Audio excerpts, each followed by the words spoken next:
On part d'un constat finalement relativement simple, c'est pour nous, pédagogues, andragogues, quel est notre outil de travail?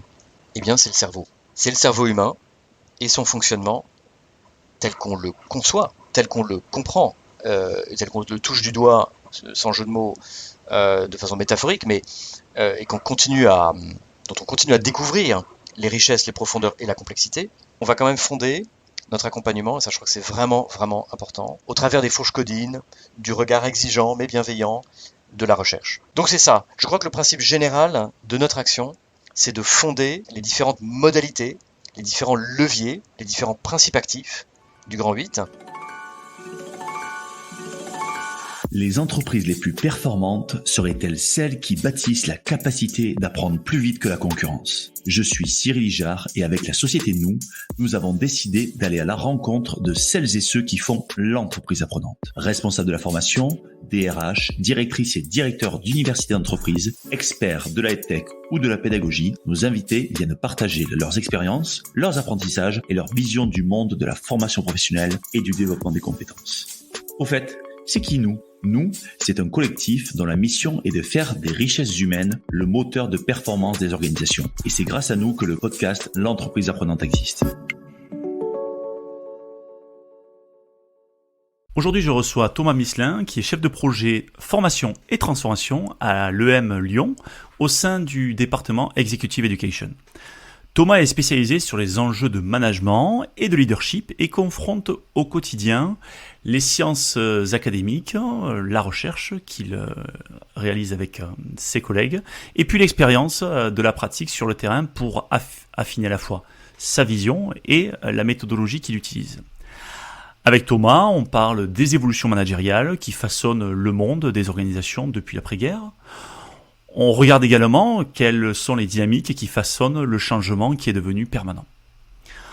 Ensuite, nous entrons de plein pied dans le Grand 8, qui est un modèle managérial conçu par Thomas et quelques collègues, avec une ouverture sur les 8 principes actifs qui contribuent à transformer ce que j'ai appelé la chimie des organisations. Cet échange est très riche et Thomas navigue avec brio entre théorie, pratique et illustration. Nous l'avons donc découpé en 2 parties. Bonne écoute! Bonjour Thomas. Bonjour Cyril.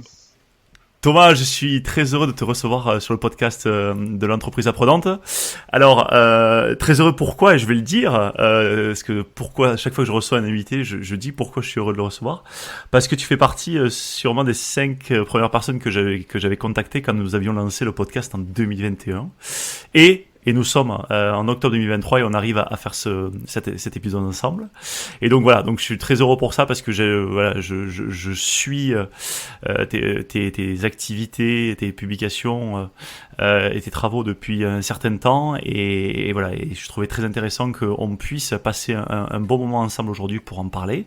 Mais avant tout ça, je vais te demander de te présenter et de nous partager quelques événements clés de ton parcours. Écoute, merci beaucoup Cyril de m'accueillir dans ton podcast. Moi, je trouve que c'est formidable d'avoir ce venue, comme on dit en anglais, quelque part, ce véhicule de communication qui permet de diffuser, et cette fois-ci vraiment pour la construction, pour le partage entre pairs, entre gens passionnés par le sujet de l'accompagnement des managers, des leaders et des entreprises. Donc vraiment ravi de l'opportunité de partager quelques éléments aujourd'hui en espérant que ça vienne alimenter les réflexions et les actions de tes auditeurs, de nos auditeurs. Quelques points clés peut-être, rapidement, voilà, j'ai 49 ans, j'ai 2 filles, j'ai une épouse, je suis de culture plutôt anglo-rhénane, ma mère est américaine, mon père est alsacien. Et donc je continue à œuvrer modestement au service de la culture française que je découvre année après année et qui continue qui recèle de nombreuses surprises et qu'on continue à labourer avec grand plaisir au service de la performance des entreprises, d'organisations, performance collective. Voilà. Donc moi j'ai commencé par un parcours de droit, ensuite j'ai terminé aux États-Unis les études, puis j'ai commencé à enseigner pendant 3 ans. J'étais en Alaska où j'étais prof sur une île. Donc c'est une expérience extrêmement marquante, bien sûr, transformative pour moi. Je suis revenu vers 30 ans en France et là maintenant ça fait plus d'une quinzaine d'années que je travaille donc dans le contexte des grandes écoles de commerce. Je fais 4 ans à HEC, je fais 3 ans en Neoma et là ça fait 10 ans où je suis chef de projet en executive education dans le département sur mesure. Donc on accompagne les managers, les entreprises dans leur développement sur la base de demandes dans le domaine stratégie, finance, supply chain, marketing, etc. Et puis maintenant depuis bien 5 ans, largement spécialisé dans le domaine du développement personnel, développement des équipes, du leadership, de la capacité à travailler en mode collaboratif de façon efficace dans un monde, bien sûr, qu'on ne décrit plus comme étant VUCA, mais qui se définit par le changement permanent. Voilà. Ok, super, très intéressant. Quand tu as présenté effectivement les domaines d'expertise du département dans lequel tu travailles avec finalement les évolutions sociétales que vous êtes venu adresser avec les formations et accompagnements. Comment tu pourrais présenter un petit peu les différentes facettes de ton métier? Tu vois, c'est toujours compliqué de présenter son métier. Tu peux dire je suis prof, mais pas que. Mais voilà, comment tu le définis ou comment tu pourrais le définir? Écoute, je suis pas très bon pour les exercices de synthèse, mais je vais m'y risquer. Je dirais en un mot, celui de passeur ou passeuse. Probablement, je parlerai dans ce podcast en mode masculin. Ce sera donc le mode générique. On est d'accord pour les hommes et les femmes, bien sûr, qui œuvrent dans ce domaine et dans d'autres activités. Passeur, pourquoi? Parce que on est à la croisée des chemins de la recherche dans le domaine des sciences de gestion. On est à la croisée des chemins de la pratique, de la mise en œuvre dans les équipes, dans les entreprises, dans les organisations qui s'adaptent à un environnement. Et donc, ce croisement entre connaissances, pratique, expérience, fait que c'est très fécond d'aller dans toutes les directions. À la fois, parfois d'être dans une posture peut-être plus de partage de connaissances ou de travaux de recherche, notamment celles qui mettent à mal un petit peu les croyances parfois limitantes que l'on peut trouver dans les organisations, sur comment fonctionnent les êtres humains, ce qui les motive, ce qui leur donne du sens, l'importance de tel ou tel levier, on va dire, dans la relation, qui est plus ou moins valorisé dans les organisations. Et puis à l'inverse, on va aussi énormément bien sûr apprendre des organisations parce qu'elles sont dans le dur, elles sont sur le terrain. Et c'est d'ailleurs le terrain de recherche de la faculté, par exemple, puisque EM Lyon Business School est une institution de recherche avec près de 150 professeurs, dont plus de la moitié sont internationaux, et qui travaillent sur tous les sujets qu'on a évoqués, y compris la RSE, qui est un sujet de plus en plus majeur à l'évidence, mais sur les sujets de stratégie, supply, d'organisation, de prise de décision, de gestion des émotions, de gestion des conflits, etc. Voilà. Donc celui de passeur, d'être un peu en interface avec ces différents centres de savoir, différents types de connaissances aussi, et le tout avec surtout avec beaucoup d'humilité, parce qu'on en apprend tous les jours, et c'est peut-être ce qui intéresse d'ailleurs les profils comme le mien et moi-même, c'est le fait de toujours avoir un terrain de jeu qui est en jachère, qui est toujours à labourer, à creuser, à vérifier, puis à être challengé, pas toujours drôle, mais c'est très fécond. Voilà. Ok, ouais, là, effectivement, je trouve l'image assez intéressante et dans la passe, c'est parfois on la donne et parfois on la reçoit. Moi qui viens qui vient d'un sport balle ovale dont on parle beaucoup en ce moment. Voilà, la passe parfois c'est nous qui en sommes l'origine et parfois on la reçoit et donc c'est ok. Donc on reçoit le travail des autres aussi, où on fait passer on valorise exactement. On le diffuse, on le retravaille, on le bonifie, rend accessible. Enfin, et alors là pour le coup on est dans le domaine de la pédagogie, c'est finalement l'accompagnement à l'appropriation, puis on va s'en parler. C'est le sujet d'aujourd'hui. Exactement. Alors effectivement, tu travailles depuis un certain nombre d'années sur des sujets de développement managérial des organisations, avec toujours, tu as dit, une main, un pied, une partie de toi qui est toujours à l'intérieur des organisations, dans le côté pratique. Tu as parlé de cette notion de changement permanent, qui est à la fois un constat unanime, mais à la fois qui est compliqué pour les organisations et les dirigeants de se projeter, en se disant en fait une organisation c'est plutôt un bloc, une espèce de monolithe qui normalement ne devrait pas bouger parce que quand je mets quelque chose sur le papier ça bouge pas, alors que finalement l'organisation c'est un organisme vivant. Un organisme vivant il bouge tout le temps. Quel regard portes-tu en fait par rapport à ce changement de permanence sur les évolutions et les pratiques de management et de leadership en fait sur le pas de temps, tu le choisis, tu vois, ça peut être 5, 10, 15, 20 ans, mais voilà, quel regard portes-tu sur toutes ces évolutions en termes de pratique? Écoute, alors deux parties de réponse. La première réponse directement peut-être à ta question. Euh, j'ai- voilà, il est incontestable que l'environnement, dans sa complexité, l'interconnexion, dans ce qu'on appelle le coupling entre les différentes parties de l'environnement, qui implique concurrence, partenaires, des éléments de chez soi, des éléments réglementaires, Hmm. etc. On voit bien la guerre en Ukraine, on voit bien l'environnement, on voit bien les évolutions au niveau européen, on voit bien les vagues d'émigration qui arrivent. Tout ça, ça vient percuter des valeurs sociales qui évoluent par elles-mêmes, et donc immédiatement, par capillarité, le fonctionnement des organisations elles-mêmes. D'ailleurs, le jeu de mots est peut-être là, le fonctionnement des organisations, en un mot ou en deux mots, au choix. Euh, donc là, on est face à un défi euh, peut-être encore plus prégnant qu'auparavant, parce que finalement, quand on regarde vraiment les années 40, 50, 60, était-elle vraiment cet îlot de stabilité qu'on imagine aujourd'hui, cet âge d'or un peu des organisations un peu stables? Quand on y regarde de près, on peut vraiment en douter. Mais d'un point de vue business, hein, si on sort du domaine géopolitique, mais plutôt business, force est de constater que le client était plutôt foison et c'était plutôt le producteur qui était rare. En tout cas, dans toute la période post-Deuxième Guerre mondiale, qui a Hmm. vraiment structuré les schémas mentaux du fonctionnement des organisations et des dirigeants de l'époque. Et on sait que la culture, bah, elle est là pour durer, en fait. La culture, elle est là pour transmettre un certain nombre de valeurs, etc. Donc les éléments forts du passé viennent nous indiquer un petit peu comment on fonctionne aujourd'hui. Et la question qu'on se pose, que tu soulèves implicitement, c'est est-ce que c'est adapté, est-ce que c'est pertinent, etc. Bon. Et donc, au sortir de la Deuxième Guerre mondiale, on a des structures qui sont plutôt sur un terrain de jeu, en particulier les sociétés américaines, hein, mais pas seulement, plutôt dans une perspective de développement de très forte croissance. La pénurie, c'est ce qui est à vendre, produits et services. Aujourd'hui, c'est l'inverse. C'est le client qui est la pénurie. C'est-à-dire qu'il n'y a pas assez de clients, il n'y a pas assez de... Donc il y a une compétition, je simplifie à l'extrême, hein, mais une espèce de compétition quand même beaucoup plus, si j'ose dire, sanguinaire, enfin métaphoriquement, Hmm. dans ce contexte. Et alors, après, on est dans un contexte très changeant avec vraiment l'irruption du digital et de ce fameux outil sur lequel qu'on a mis en mode veilleuse, en mode avion il y a une seconde, Hmm. mais qui autrement est omniprésent jour et nuit à côté de nous, qui fait que la vitesse de l'environnement et de ces changements se font sentir de façon beaucoup plus rapide, de mon point de vue, dans les organisations. Hmm. Et donc, les organisations, de façon générale, hein, toutes ne sont pas, certaines en profitent, hein, bien sûr, mais beaucoup d'organisations sont quand même en posture défensive par rapport à cet environnement. D'abord parce qu'on ne sait pas très bien où il va, très honnêtement, que les surprises viennent d'un peu partout et rapidement, et plus rapidement qu'avant. Et de petits acteurs, alors on peut prendre des exemples, mais voilà, de petits acteurs viennent remettre en question et saboter des plans quinquennaux. L'expression même de plan quinquennal aujourd'hui fait un peu sourire, hein, Hmm. si elle ne fait pas grincer des dents, si tu veux, par rapport à, bon, à la vitesse du changement.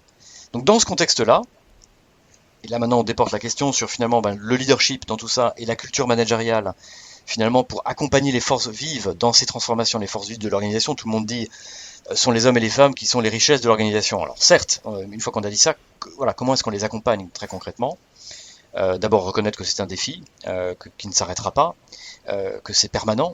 Et donc ce questionnement et cet accompagnement dans les transformations des façons de faire, des façons de travailler, des façons de voir le monde, de façons d'interagir les uns avec les autres, des façons de bâtir la confiance pour garder le rythme, en réalité aussi, face à ces changements, est devenu essentiel, est devenu stratégique. Et des organisations peuvent se différencier sur le champ concurrentiel, sur ce volet-là, sur ce pilier du capital humain, sur la manière avec laquelle les équipes, les prises de décision, les rapidités d'intégration des erreurs éventuellement qui sont faites sur le terrain, la réintégration de ces erreurs dans l'apprentissage pour en fait des leçons qui sont pertinentes pour des décisions futures, tous ces phénomènes mettent à mal effectivement la structure hiérarchique, bureaucratique et classique, on va dire post-deuxième guerre mondiale, avec au sommet les décideurs et les exécutants qui sont à différents niveaux de l'organisation. Là, il y a des schémas mentaux qui viennent se percuter. Et pour moi, le juge de paix, quelque part, l'arbitre, hein, si on file la métaphore du rugby, c'est simplement la réussite sur le terrain de jeu. C'est-à-dire finalement, qu'est-ce qui est utile, qu'est-ce que nous devons faire pour nous donner les capacités de prendre de meilleures décisions, de les prendre plus vite, plus proche du terrain, d'apprendre en permanence de l'expérience pour gagner en compétitivité. Ok, Ça m'appelle une question parce que globalement, j'entends ce que tu dis et je le partage en disant effectivement, t'as repris des mots. J'avais presque l'impression de réentendre, en tout cas de relire Peter Senge, hein, la capacité en fait à créer son propre futur. En fait, c'est les hommes et les femmes qui composent l'organisation qu'il a créée, et c'est ça finalement les organisations apprenantes. Hum.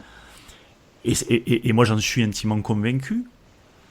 Mais j'ai quand même le sentiment que les organisations d'aujourd'hui, qui sont, tu as raison, hein, le fruit aussi de l'expérience et de la culture qui s'est forgée post-guerre, sont quand même encore dans le schéma et dans le logiciel de la croissance à tout prix, de la croissance volumique. Et donc, on les yeux rivés plutôt sur des items économiques plus que sociaux, c'est-à-dire économiques plus que ressources humaines. C'est-à-dire que j'ai pas encore vu beaucoup d'organisations qui investissaient réellement et stratégiquement, qui en faisaient leur premier pilier stratégique sur le capital humain. J'en ai vu plein qui en parlaient sur leur site web.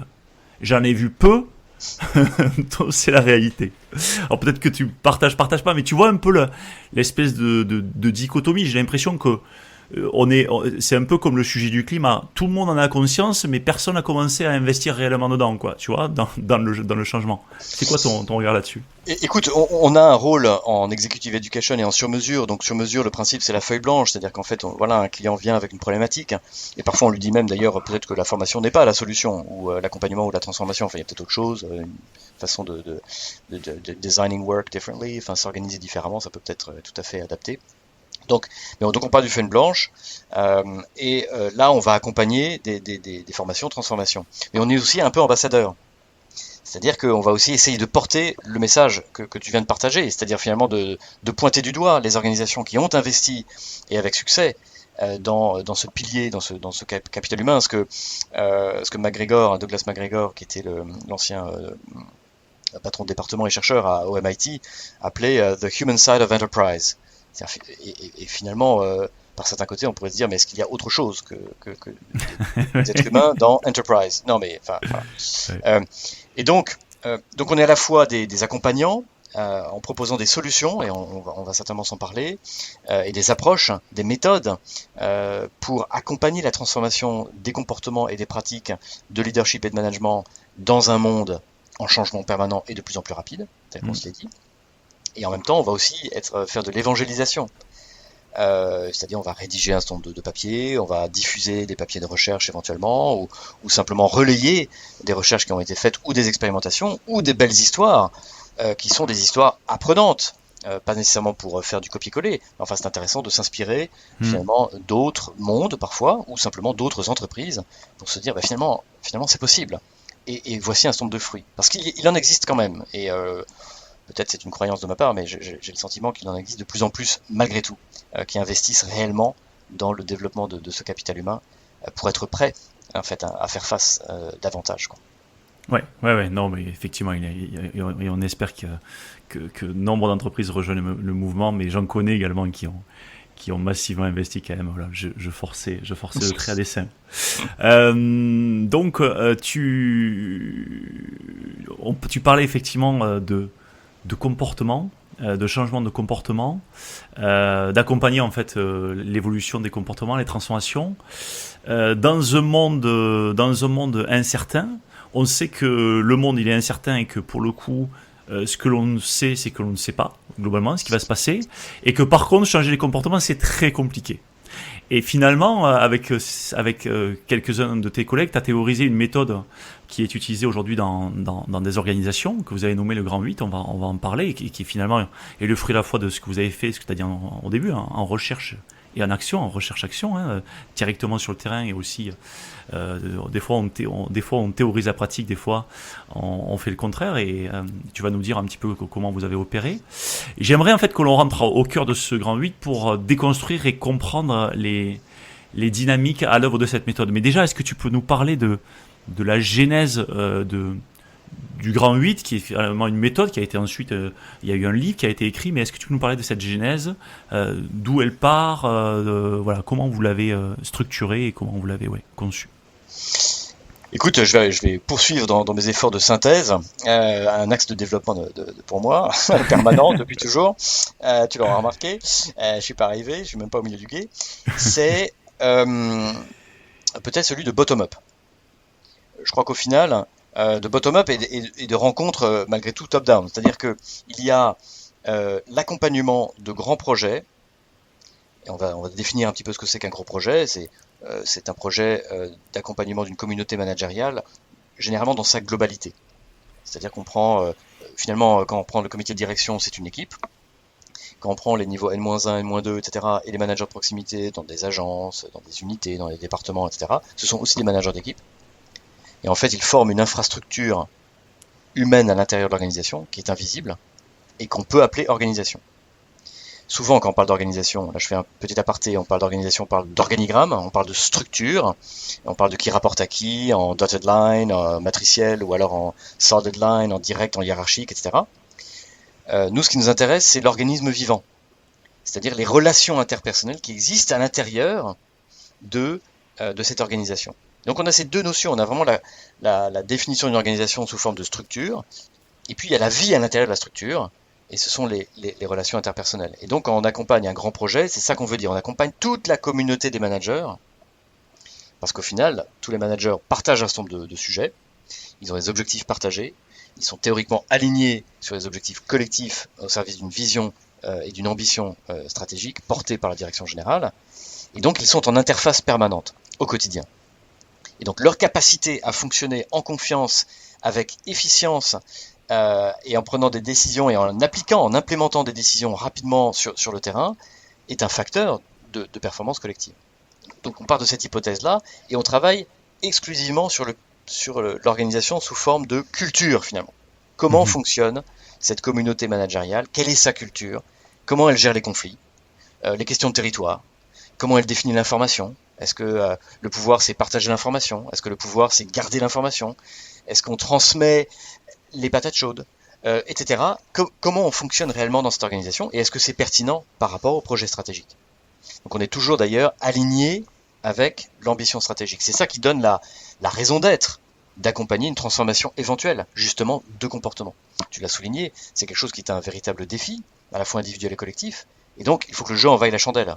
Le jeu qui vaut la chandelle dans une organisation, c'est de servir le projet stratégique et l'ambition portée par l'entreprise.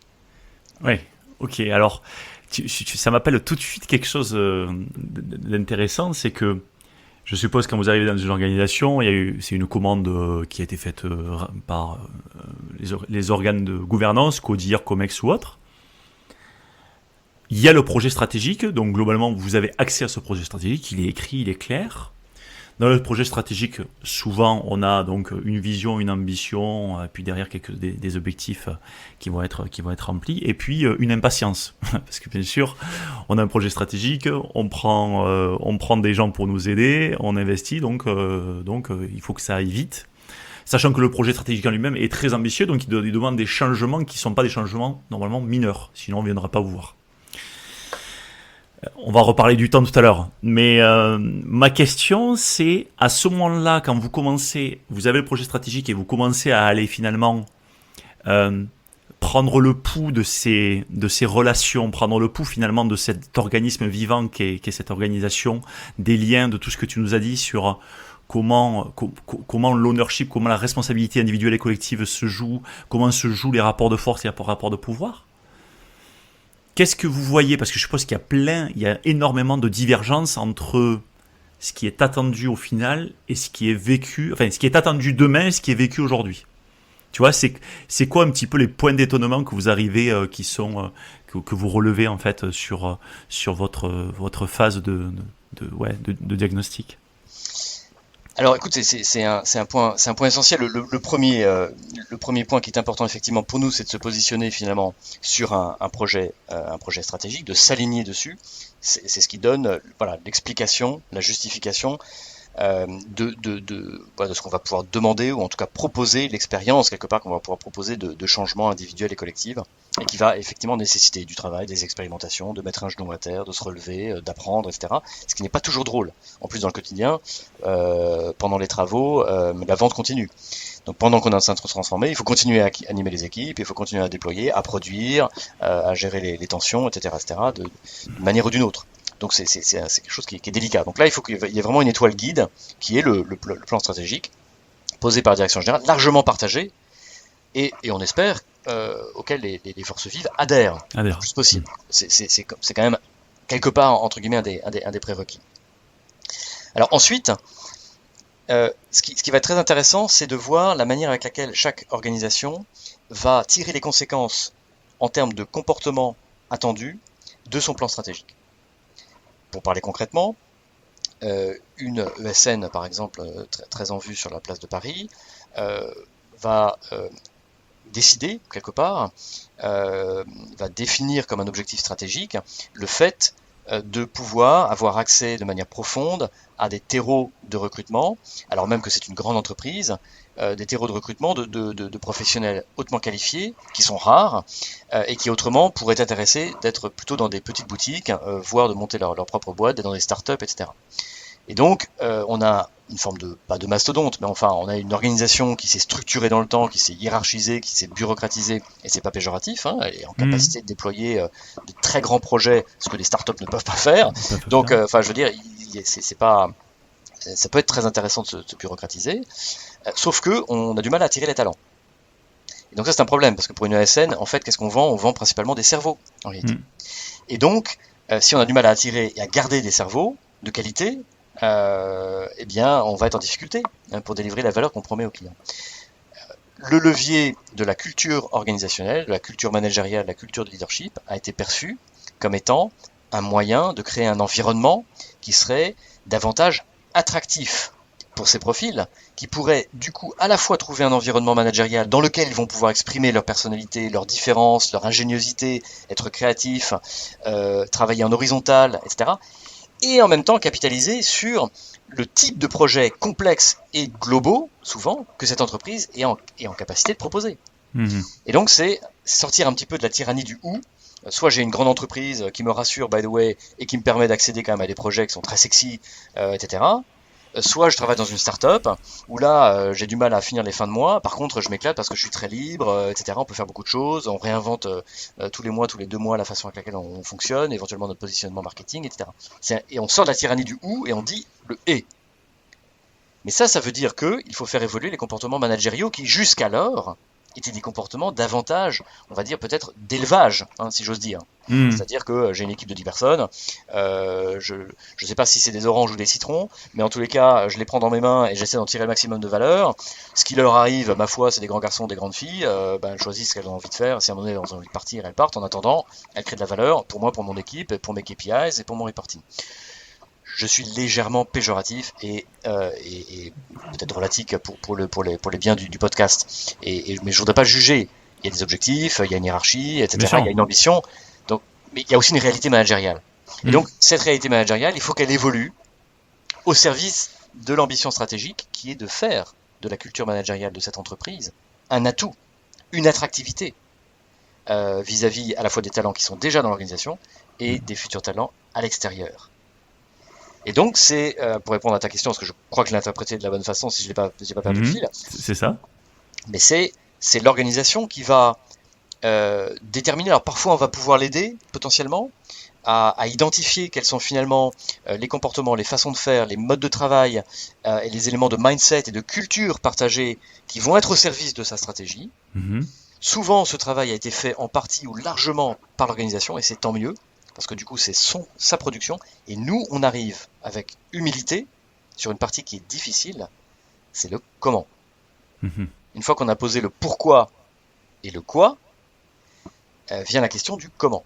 Et le grand 8 est une forme de méthodologie, on va le voir, qui propose des aventures pédagogiques immersives qui répondent le mieux possible, en tout cas c'est notre ambition à nous, là pour le coup, à ce défi du comment. Comment faire bouger les lignes, comment faire bouger les comportements, comment les ancrer dans la durée, comment les accompagner suffisamment longtemps pour que dans la transformation, les individus commencent à voir par eux-mêmes les bénéfices, l'intérêt pour eux-mêmes et leurs équipes de cette transformation. Et ça met du temps, ça se fait pas du jour au lendemain. Donc il faut être solide, il faut tenir dans la durée.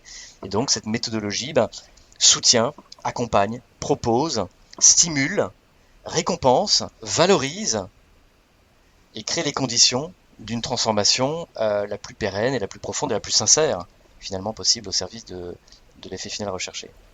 Ok. On va effectivement arriver à ce grand 8 sur ce sujet de transformation. Et tu as parlé de transformation profonde, pérenne et profonde. Je pense que ça c'est important. On mesure, et tu l'as dit, on a beaucoup d'humilité. On mesure combien il est difficile aujourd'hui de mettre en œuvre des transformations dans les organisations. Quelles sont finalement les principales dynamiques qui façonnent le changement, tu vois, parce que tu as commencé à parler du comment. Quelles sont ces principales dynamiques qui vont façonner le changement?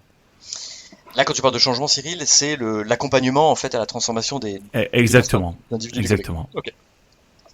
Ok. Alors, en fait, quelque part, on part d'un constat finalement relativement simple. C'est pour nous, pédagogue, andragogue, on est pédagogue des adultes, donc on accompagne les changements et l'apprentissage des adultes, très bien, quelle que soit la terminologie.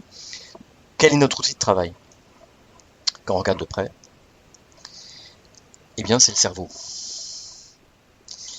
C'est le cerveau humain et son fonctionnement tel qu'on le conçoit, tel qu'on le comprend, tel qu'on le touche du doigt, sans jeu de mots, de façon métaphorique, mais et dont on continue à découvrir les richesses, les profondeurs et la complexité.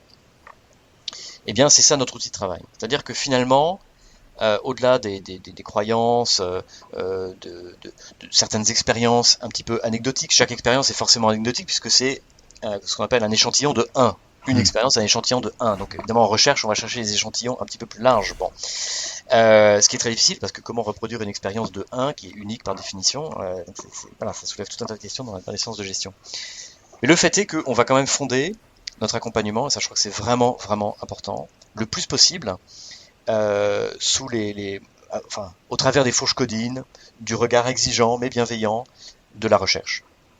Et notamment de la recherche en psychologie sociale, en neurosciences, tous les domaines, en anthropologie, et peut-être pourquoi pas en philosophie, qui vont, ou en tout cas en sociaux, qui vont pouvoir alimenter une approche qui est le plus possible fondée.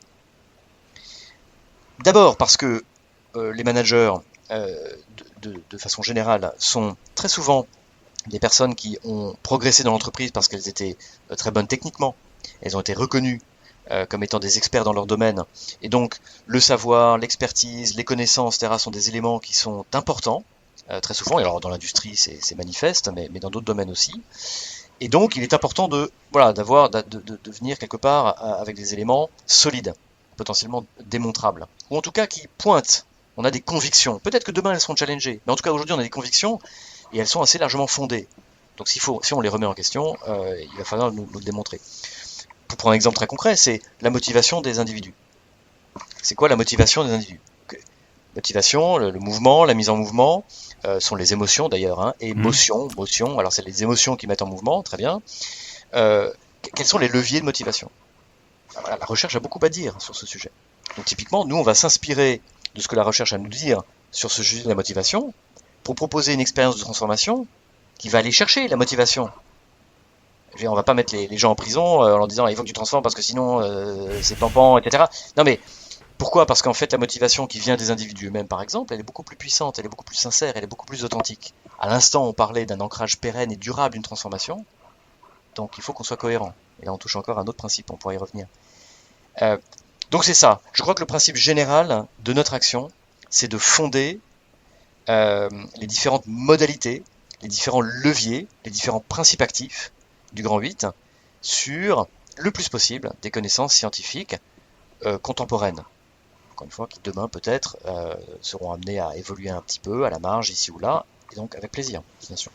Ok, très bien, mais on va rentrer dans ces principes actifs et donc un peu dans l'arrière-cuisine finalement du Grand 8 et voilà, parce que ces 8 principes actifs, je trouve ils sont assez éloquents et je trouve très intéressant qu'on passe un peu en revue chaque principe actif afin de bien appréhender leur substance. Moi, j'ai l'impression qu'on va rentrer dans la chimie des organisations. Tu vois, les 8 principes actifs, c'est un peu la chimie ou voire parfois l'alchimie quand tu as on va reparler du sujet de l'émergence, mais quand il se passe quelque chose qui n'était pas prévu, mais en tout cas on a mis quelques ingrédients et puis finalement ce gâteau, cette tarte, elle est voilà, elle est juste incroyable et j'arriverai peut-être jamais à la refaire parce que là, ce qui s'est passé, il y a eu aussi un peu de hasard, de magie. Donc on va rentrer dans cette chimie ou cette alchimie des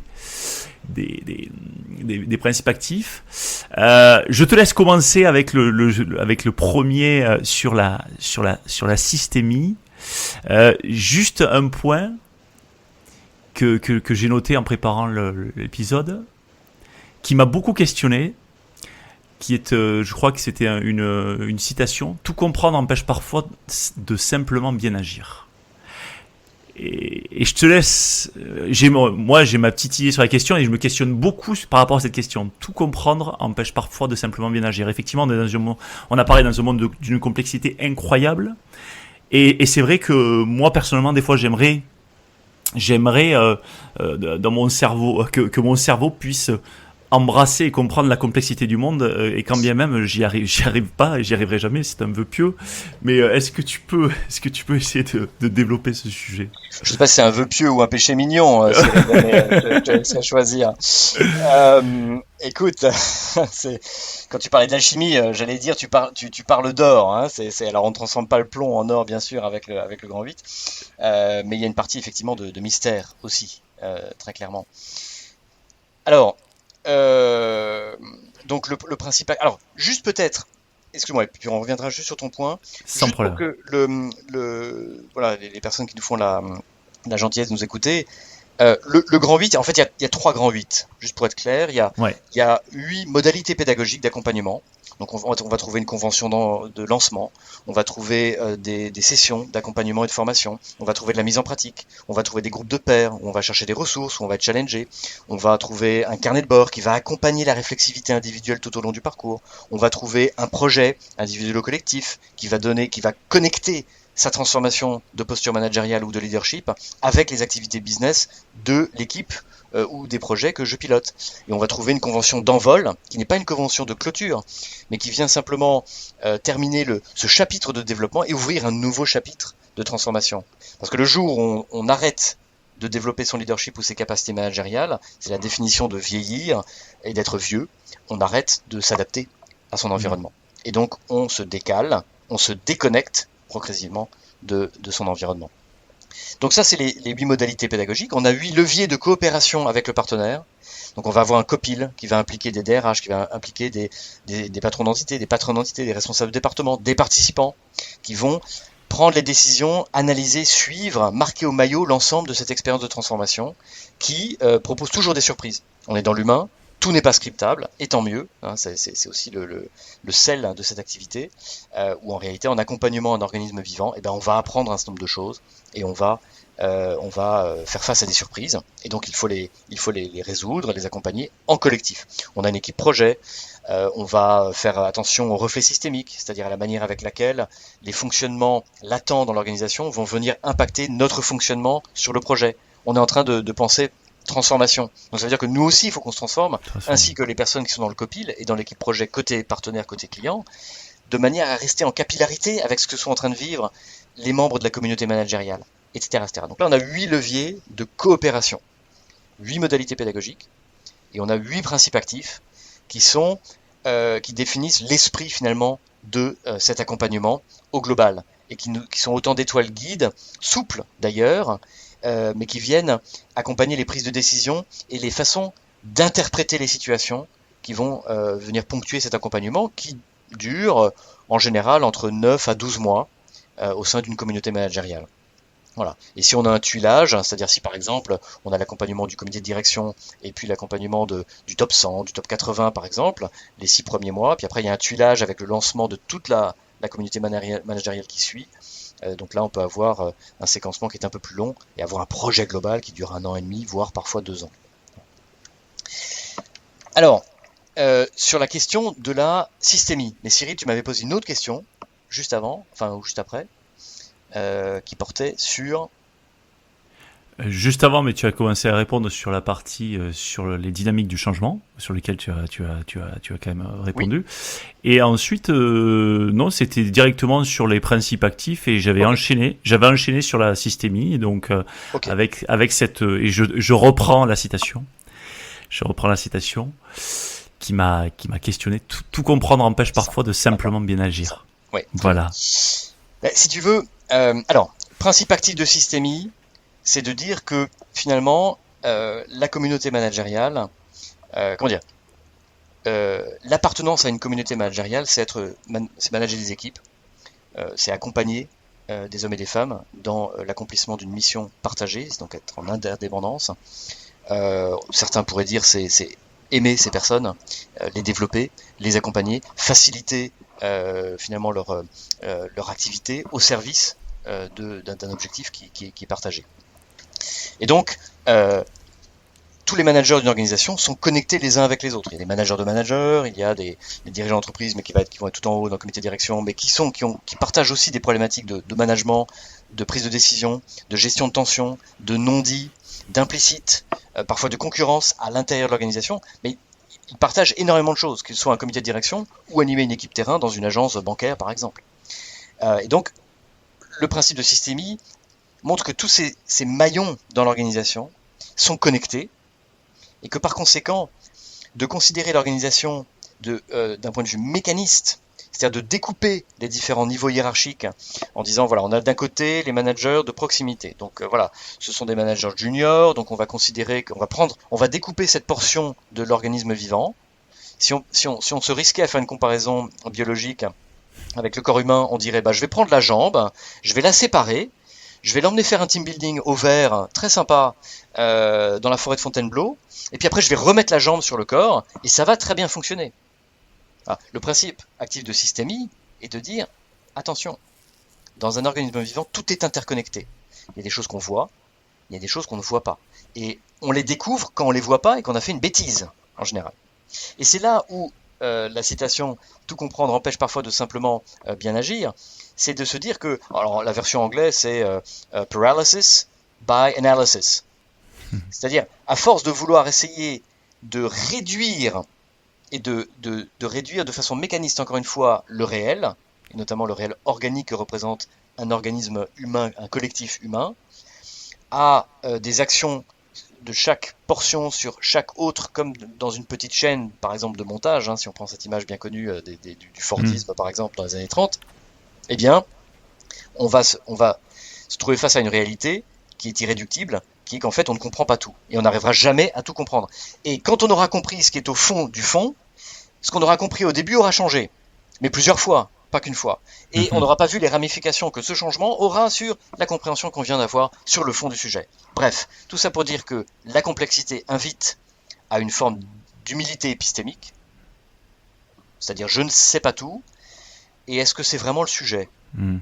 Est-ce que l'enjeu n'est pas plutôt de comprendre qu'il y a des interconnexions entre les portions, alors là on parle même de l'organisation, hein, on parle de différentes activités de l'organisation en lien avec l'environnement ou des différentes parties de l'organisme humain et collectif que représente une communauté managériale ou de leaders, et que plutôt que d'essayer de la découper de façon mécaniste, je vais partir de certains principes euh, qui, sont, euh, qui sont vérifiés, qui sont fondés, qui sont utiles, et je vais agir. Et je vais me laisser de la marge de manœuvre pour que le réel me renvoie un certain nombre de signaux, qu'on appelle feedback, et je vais apprendre de ces signaux, et je vais ajuster le tir dans l'action. Voilà. C'est un peu ça que ce principe de systémie qui, met la lumière sur le fait que les choses sont interconnectées. En clair, je développe un manager avec son équipe, et je ne développe pas le manager ou la manager qui est au-dessus de lui. en fait, je me tire une balle dans le pied. C'est-à-dire que je viens de couper 80% de l'impact potentiel de l'accompagnement à la transformation. Pourquoi?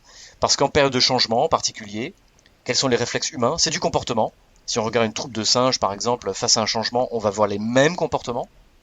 Eh bien, en période de changement, d'incertitude, d'ambiguïté, quel est le réflexe? C'est regarder où est le chef et ce qu'il fait. Et comment il se comporte. Et à qui il parle. Et comment il prend les décisions. Et quel type de décision il prend. Donc, si ce chef il n'est pas impliqué dans un processus lui-même de transformation individuelle et collective aligné avec la transformation qui est en train de se vivre sur le terrain, on est en train de déconnecter des portions très importantes de l'organisation et donc de dissiper la puissance de l'action. Ok, ouais, c'est assez clair effectivement avec le lien soit avec la jambe, soit avec la tribu du singe sur la partie systémie. Est-ce que ça veut dire que dans ce principe actif de systémie, il faut que j'ai l'humilité de ne pas... Il faut que j'ai l'humilité finalement d'essayer de comprendre et de vivre et de ressentir finalement le système. Et tu vois, j'ai dit comprendre, vivre, ressentir. Globalement, quand on est dans une vision managériale ou gouvernance classique, on est plutôt là-haut, quoi. Hein, on est plutôt dans la tête, dans le rationnel, dans l'analytique, alors que là, j'ai l'impression qu'on est une approche tête-cœur-corps. Là, on est plutôt dans le corps et dans le cœur. C'est un gros challenge quand même, et notamment pour j'ai presque envie de dire déjà pour la gouvernance de l'entreprise, de faire, comment dire, pas de faire table rase, mais de se dire, il faut, si je veux, soit le changement que tu veux être dans le monde, quoi. Si je veux finalement faire accoucher ce projet stratégique, on doit évoluer, et moi-même je dois être le premier ambassadeur de ça. Il va falloir que j'ai plus d'humilité, que je comprenne que je ne vais pas tout comprendre et que j'essaye, que je me plante et que ça se voit et que ça fasse du bien à beaucoup de monde. Là, tu vois ce que je veux dire? La liste des courses pour un dirigeant, elle commence à être lourde. Ça se passe comment dans les faits? Alors là, je vais faire comme aux États-Unis, je vais dire, Cyril, I take the Fifth Amendment.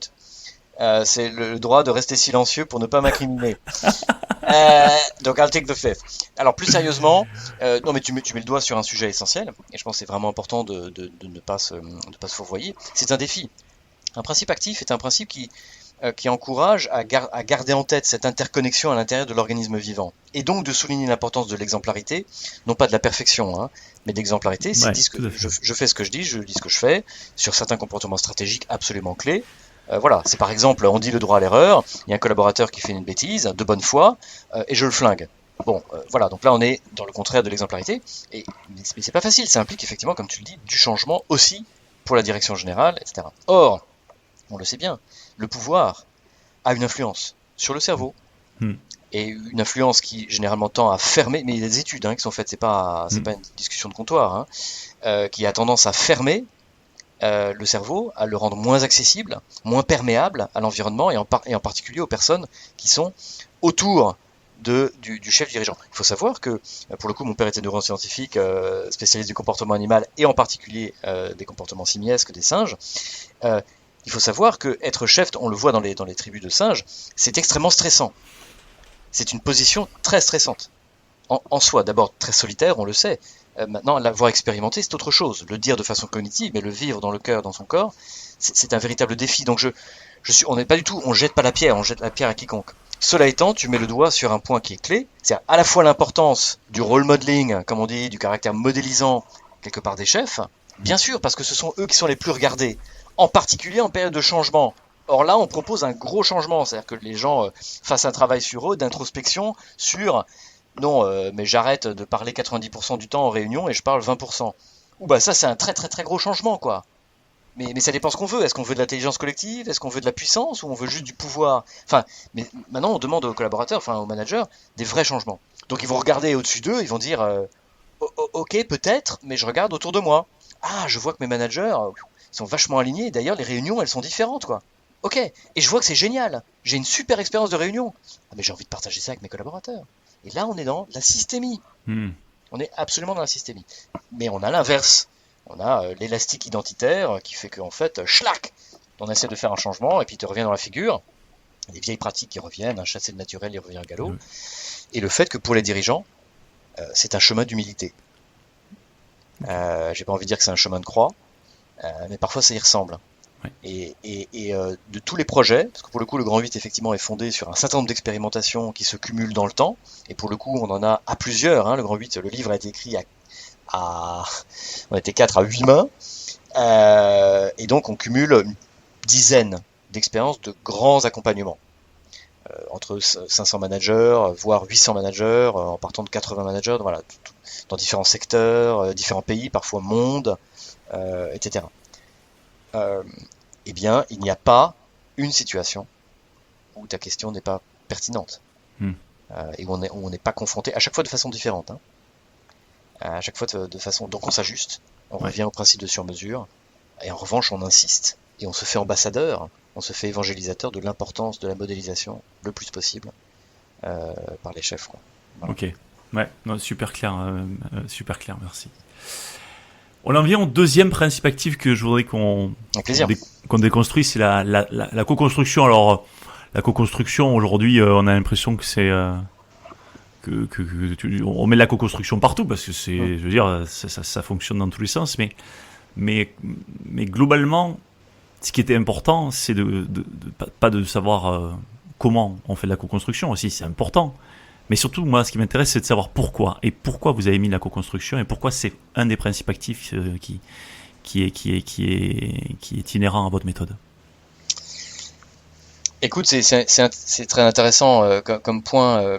Alors, concrètement, juste que chacun puisse se faire une idée sur ce que ça représente. Et puis après, le pourquoi peut-être. Hein, oui. Mais la co-construction, comme tous les principes actifs du Grand 8, vient innerver l'ensemble du fonctionnement du Grand 8. Donc le Grand 8 implique une équipe projet qui comprend différents membres de différentes organisations, des trainers coachs, le partenaire, différentes entités au sein du partenaire, et puis le M Lyon en l'occurrence. Puis après il y a le COPIL, avec encore d'autres membres, qui est une instance un peu plus large et qui traite un peu d'autres sujets, qui est en connexion très forte avec l'équipe projet. Donc la co-construction, elle va aussi se situer là. Elle va se situer pour les participants, elle va se situer avec le client, le partenaire. On va l'introduire en fait à chaque fois que l'on peut, parce que fondamentalement, le cerveau humain a un besoin d'existence. Chaque individu, alors on va dire un individu externe, mais en fait c'est le cerveau qui pilote tout ça. On a besoin d'exister. C'est un besoin fondamental. Et d'ailleurs, une large partie de notre activité au quotidien est une activité physique et intellectuelle qui répond à ce besoin de prégnance sur le réel. Je veux être acteur. Mais ça, c'est fondamental. C'est absolument fondamental. C'est-à-dire que je ne peux pas insister suffisamment. Et le principe de co-construction vient donner corps, vient simplifier pour dire n'oublions pas la co-construction. Oui, ce qu'on veut dire, c'est n'oublions pas qu'on a affaire à des hommes et des femmes qui ont envie d'être acteurs de leur vie. Et donc de participer à la construction de leur futur. Point. Et la réponse pourrait s'arrêter là. Et elle peut s'arrêter là d'ailleurs, Cyril. Mais je veux dire, c'est ça le point, c'est de dire... Et on met tout le monde dedans. Alors l'autre chose qui est intéressante dans la co-construction, c'est que ça crée de l'incertitude. Ça crée des marges de manœuvre. Ça crée de l'ambiguïté, ça crée des opportunités de se recaler sur vraiment ce qu'on veut faire ensemble. Et ça permet de créer. Et ça touche aux besoins chez beaucoup d'entre nous. J'ai envie de dire, c'est réparti de façon un peu différente selon les individus, mais être acteur, c'est être un peu être artiste, c'est être créateur. Et la co-construction, qu'il s'agisse d'un projet, qu'il s'agisse d'accompagner ce projet-là, et je vais donner un exemple très concret dans une seconde pour vraiment toucher du doigt ce que ça veut dire, eh bien, ça démontre que l'accompagnement, cette aventure pédagogique immersive, elle est vivante. Parce que au premier jour, eh bien, ce qui se passe 3 mois plus tard, ce n'était pas prévu. Ce n'était pas scripté. Il n'y avait pas un master puppeteer qui avait pensé pour les autres. Non, c'est les acteurs eux-mêmes qui pensent par eux-mêmes que pour le bien de leur transformation individuelle et collective, au service de la vision stratégique, il faut créer quelque chose de nouveau. Et là, c'est des moments évidemment extrêmement forts, à la fois dans les équipes, etc. Lorsque, au bout de 6 mois, parfois, les participants viennent nous voir et nous disent mais en fait c'est vrai. On peut vraiment sortir du cadre un petit peu Mon ami, la réponse est dans la question. Ça fait 6 mois qu'on te le dit. Maintenant, tu y crois. Tu vois, tu as mis le doigt dans la main dans le côté, tu as mis le doigt voilà. Maintenant, tu y crois. Fais-le, quoi. Prends cette liberté, on peut s'en reparler, il y a un principe actif de liberté. Exemple de co-construction. Dans le cadre d'un projet d'un grand 8, avec 180 managers, senior manager, donc 40, 55 ans, quasiment d'un leader mondial dans son environnement, 350 000 personnes, enfin un truc costaud. On est sur un périmètre France. Il y a, comment dire, un enjeu d'embarquement vraiment du leadership au top management. Ça fait plusieurs années qu'on accompagne, très grande satisfaction, impact visible, etc. Mais défi de modélisation, on s'en parlait à l'instant. Eh bien, le COPIL a fait émerger cette problématique. On en a discuté. Pas forcément déjà évident. On a passé, je veux dire, 1h30 à faire de la co-construction. Déjà, de comprendre la problématique, de la définir et de se dire, est-ce qu'on veut agir, oui, non. La réponse est oui. Maintenant, qu'est-ce qu'on fait? Eh bien, on a proposé une rencontre informelle, en binôme, entre un participant et un membre de la leadership team de ce partenaire. Ce rendez-vous est arrivé hier. C'est vrai. Ok. Hier. Et donc on va voir les retombées par la suite. Mais dans notre conviction, la co-construction de cette expérience humaine, justement, de cette capillarité dans l'intimité, psychologiquement safe, sur un temps de repas, non scripté, juste pour avoir une rencontre, pour dire, mais voilà ce que nous on est en train de vivre. Hey chef, voilà ce que nous on vit, voilà ce que nous on voit. Est-ce que tu as envie d'en être? Qu'est-ce que tu veux faire? Qu'est-ce que tu peux faire pour nous aider? Mieux encore, que le chef en question ou les chefs en question disent qu'est-ce que je peux faire pour t'aider à aller plus loin? Et là, on a travaillé sur le principe actif de systémie et on a exprimé le principe actif de co-construction. Co-construction, ok, ouais, super clair. Alors, il y a plein de choses qui me sont venues quand tu as parlé. C'est qu'à un moment donné, tu as dit ça part de l'individu, donc, et tu as parlé avant ça de motivation intrinsèque. Ça part de l'individu, ça va sur le collectif et ça va sur l'organisation. En fait, c'est les 3 dimensions d'une organisation apprenante, au niveau individuel, au niveau de l'équipe, enfin collectif, quelle que soit l'équipe, parce que je fais partie de plein d'équipes dans une organisation. Et puis, voilà. Et effectivement, cette motivation intrinsèque au niveau des individus, c'est ce qui nous permet d'aller plus vite que si il y a une motivation extrinsèque, c'est-à-dire je serai meilleur si je me motive moi-même que si quelqu'un me motive. Alors si quelqu'un me motive mais que ça touche à ma motivation intrinsèque, alors je suis capable de monter aux arbres. Ok. Hein, là encore, je vais faire le lien avec le rugby. Avant un match, le coach va motiver l'équipe, mais globalement, les gars qui sont dans le vestiaire, ils ont à peu près la bonne et la même motivation. Donc la motivation extrinsèque vient renforcer l'intrinsèque. Voilà. Mais souvent, s'il y a de l'extrinsèque et pas d'intrinsèque, on est d'accord que c'est un peu compliqué, quoi. C'est-à-dire que, et c'est souvent ce que vous voyez, je suppose, quand vous arrivez dans certaines organisations. C'est-à-dire, l'intrinsèque n'est jamais trop, enfin, en tout cas, trop écouté. Ok, j'en viens au troisième. Et au troisième principe actif. Cyril ? Oui. Ouais, je vais rebondir si c'est ok pour toi. toi. Vas-y, oui, bien sûr. Juste sur ce sujet de la motivation, juste pour définir certains termes, de façon à peut-être ça pourra voilà, élever le niveau de conscience sur ce sujet, le cas échéant, ou revisiter des choses que les auditeurs connaissent déjà. Motivation intrinsèque, c'est la motivation qui vient que la satisfaction d'une personne vient de la réalisation de l'action par elle-même. Et la motivation extrinsèque, c'est la motivation à réaliser l'action vient d'une source extérieure, qui peut être une source positive, on va dire une récompense, qui peut être une source moins plaisante, qui peut être la peur, par exemple, etc. Donc les récompenses, c'est le salaire, c'est le bonus, c'est éventuellement une célébration, une reconnaissance publique, etc. Donc ça va être à l'extérieur qui va venir récompenser et motiver, en tout cas soutenir l'action. La motivation intrinsèque va venir de l'intérieur, et souvent de sa propre initiative. D'ailleurs, c'est un des mots Un des mots des Navy SEAL américains, c'est sua sponte, quoi, of your own accord. C'est-à-dire tu fais quelque chose de ta propre initiative. Tu vois qu'il y a un besoin de faire quelque chose, tu le fais. Et elle repose sur 3 éléments. Au niveau scientifique, il y a un modèle, une théorie vraiment de la motivation intrinsèque, qui repose sur l'autonomie dans l'action, le comment. Ne me dis pas le comment faire. Dis-moi pourquoi, le quoi, puis après, voilà, laisse-moi libre de. Voilà. Il y a la relation, c'est de travailler avec les autres, être en relation avec les autres, faire partie d'un environnement qui va m'aider à continuer à trouver du sens dans mon action que je suis en train de prendre, individuelle ou collective. Et puis il y a la compétence, la capacité à agir. Je sais ce que je fais.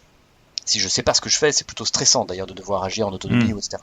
Donc ces 3 piliers, mais notamment l'autonomie, est un des leviers, et la relation, sont des leviers managériaux qui sont largement méconnus, sous-exploités, entre guillemets, par les managers, par les leaders d'organisation, alors même effectivement qu'ils recèlent de beaucoup d'énergie, qu'ils réveillent beaucoup d'énergie. On revient sur notre comparaison entre est-ce que le manager il vient asseoir son pouvoir et demander aux autres de faire ce qu'il a envie qu'on fasse, ou développer de la puissance, qui parfois vont le dépasser en libérant les énergies. Très différent. Donc soit je canalise et je mets sous mes ordres, soit je libère dans une certaine partie, une certaine mesure, les énergies. Et là, je déploie de la puissance et de l'impact de mon équipe, de mon environnement. Ok. Non, ouais, effectivement. Tu viens de donner deux éléments qui permettent de libérer le potentiel des équipes, qui me paraissent assez importants. Effectivement, je crois très très fort à cette notion d'autonomie.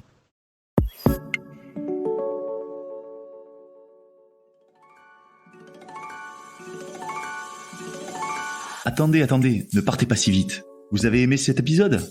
Dites-nous-le en laissant un commentaire, en le partageant auprès de vos collègues ou sur les réseaux sociaux et en laissant 5 étoiles sur Apple Podcast. Cela nous aide vraiment à faire connaître le podcast et nous motive à produire de nouveaux épisodes. L'entreprise apprenante vous a été présentée par nous. Nous est une entreprise dont la mission est de faire des richesses humaines le moteur de performance des organisations. Retrouvez-nous sur nous.co, nous.co. À très bientôt sur l'entreprise apprenante.